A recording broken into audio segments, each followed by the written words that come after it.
तो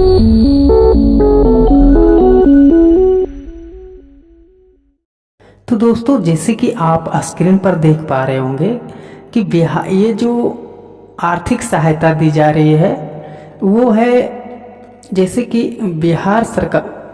बिहार सरकार बेरोजगारी भत्ता क्या है, पहले इसके बारे में हम जानते हैं। तो जैसे कि आप स्क्रीन पर देख पा रहे होंगे कि बिहार सरकार स्वयं सहायता भत्ता बिहार सरकार द्वारा शुरू की गई है, जिसका उद्देश्य क्या है कि ऐसे भी स्टूडेंट हैं जो मैट्रिक और इंटर करके जो बेरोजगार हैं उनको आर्थिक सहायता के रूप में जो है काम ढूंढने या कहे तो आर्थिक रूप से सहायता की जाती है। तो उसमें जो है इंटर तक, मतलब कि आपको इंटर तक पढ़ाई किए हुए हैं या पढ़ाई करके छोड़ दिए हैं तो आप लोग आवेदन कर सकते हैं। उसके बाद हम जानते हैं पात्रता लाभ लेने के लिए आपके पास क्या क्या होना अनिवार्य है।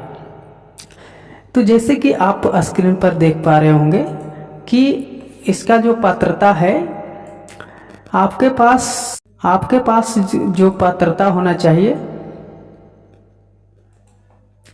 कि पहला जो पात्रता है, आपके आवेदक बिहार बोर्ड से जो है कम से कम 12वीं पास होना चाहिए, ठीक है। और उसके बाद जो है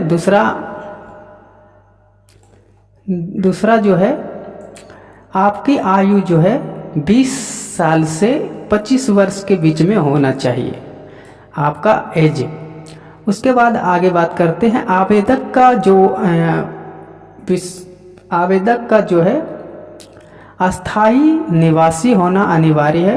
ये नहीं कि कभी जो है बिहार में रहते हैं, कभी जो है झारखंड चल गए, मतलब कि ये कह सकते हैं कि आप अस्थाई निवासी हैं तभी आप आवेदन करेंगे। उसके बाद जो है आपके आवेदक के पास जो है किसी भी प्रकार की नौकरी एवं रोजगार नहीं होना चाहिए, मतलब कि आपके पास जो है कोई नौकरी किसी प्रकार का नहीं होना चाहिए, ना ही रोजगार होना चाहिए, ठीक है। उसके बाद जो है केवल जो है आप 12वीं पास पढ़ाई करने के बाद जो है आप छोड़ दिए हैं तो आप इस पात्रता का लाभ उठा सकते हैं। उसके बाद जो है जैसे कि आवेदक को किसी भी प्रकार अन्य प्रकार की भत्ता या छात्रवृत्ति या स्टूडेंट क्रेडिट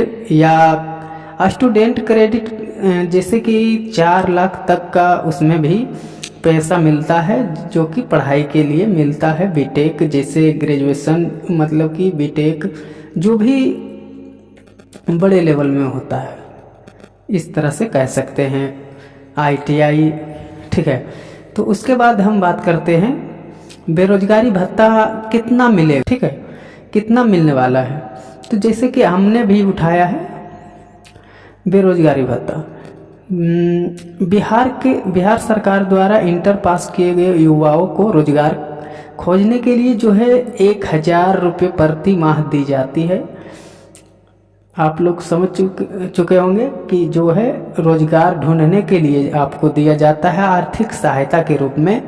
आपको कितने सालों तक मिलेगा, तो बात करें तो 2 साल तक आपको मिलता है, मतलब कि 24 महीने तक आपको ये भत्ता जो है मिलता है। उसके बाद दस्तावेज आपके पास क्या क्या होना चाहिए, जो आप आवेदन करेंगे तो दस्तावेज क्या क्या होना चाहिए।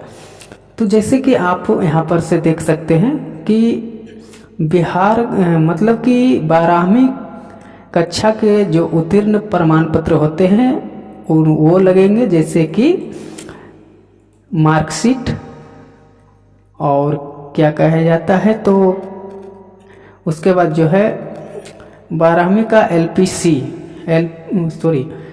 CLC मतलब कि कॉलेज लिविंग सर्टिफिकेट कहा जाता है उसको हिंदी में, ठीक है। कॉलेज लिविंग सर्टिफिकेट कहा जाता है, LPC का फुल फॉर्म होता है। उसके बाद हुए 10वीं का सक्षम उत्तीर्ण जो भी मार्कशीट होता है या एडमिट कार्ड होता है जिसमें कि जन्म तिथि का भी प्रमाण पत्र उसमें दिया हुआ हो, प्रमाण दिया हुआ हो ऐसे। उसके बाद निवास प्रमाण पत्र होना चाहिए आपके पास, जाति आवासीय आय ये होना ही चाहिए है, ठीक है। और आवेदक जो भी कर रहे हैं उसके नाम पर बैंक खाता होना चाहिए जिसमें जो कि एड्रेस भी हो उनके नाम का जो है सही शुद्ध रूप में रहना चाहिए। ये नहीं कि आधार कार्ड में कुछ और है और जो है बैंक अकाउंट में कुछ और नाम है। ऐसे में आप आवेदन करने के बाद जो है लाभ नहीं उठा पाएंगे, ना ही आवेदन कर पाएंगे, ठीक है। उसके बाद आपके पास जो है आधार कार्ड होना चाहिए। उसके बाद बात करते हैं तो बिहार के DRCC काउंटर पर जो है वहाँ से रसीद एक प्राप्त करना होगा, दस्तावेज फोटोकॉपी को रिकॉर्ड के रूप में रखा जाएगा। और आवेदन जो है कंप्यूटर सॉफ्ट कॉपी मतलब कि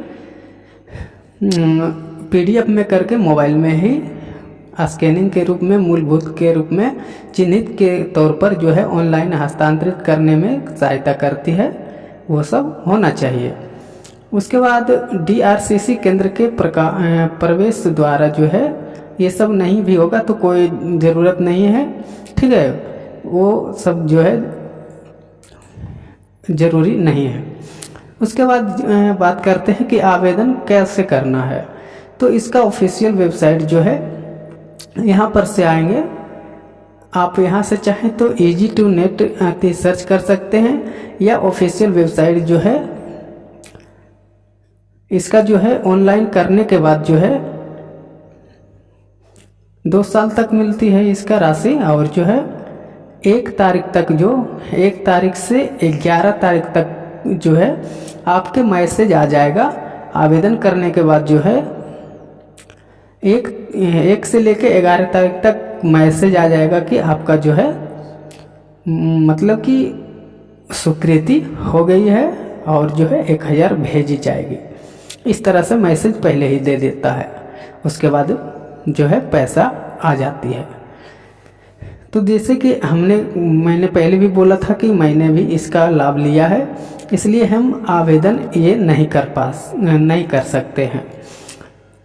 जैसे कि नोट में ये भी दिया हुआ है कि यदि आपका आवेदन प्रक्रिया पूरा होने के बाद जो है बिहार बेरोजगारी भत्ता के तहत जो है ऑनलाइन आवेदन कर सकते हैं। इसके जो है बाद में आपका आवेदन स्वीकृति होती है तो निर्धारित अवधि के दौरान जो है मासिक आर्थिक सहायता प्राप्त होती रहे, ठीक है। उसके बाद जैसे कि ये भी बात होगा कि कैसे जो है आवेदन करना है। तो जैसे कि इसका जो आप इस तरह से भी सर्च कर सकते हैं या EasyToNet में जाकर भी सर्च कर सकते हैं आप। ऐसे में आप DRCC करके भी सर्च करिएगा या फिर MNSSBY, ये भी मतलब कि इस तरह से भी सर्च करिएगा तो आप इस ऑफिशियल वेबसाइट पर आ जाएंगे। होम पेज आपको इस तरह से दिखेगा, ठीक है, आपको इस तरह से दिखेगा। तो उसके बाद जो है हम यहाँ से नहीं, पहले जो है रजिस्ट्रेशन आपको करना होगा। तो रजिस्ट्रेशन कैसे करेंगे भाई? तो सबसे पहले न्यू रजिस्ट्रेशन यहाँ पर दिख रहा होगा, न्यू रजिस्ट्रेशन पर आएंगे तो यहाँ पर रजिस्ट्रेशन क्या क्या मांग रहा है, जैसे कि हम भर के देखते हैं। हमारा नाम जैसे कि पहले ही मैं लाभ उठाया हुआ है तो मेरा नाम ऑटोमेटिक आ जाएगा। जैसे कि हम आधार नंबर सिर्फ डालते हैं, आप देखेंगे कि जो ऑलरेडी रजिस्टर्ड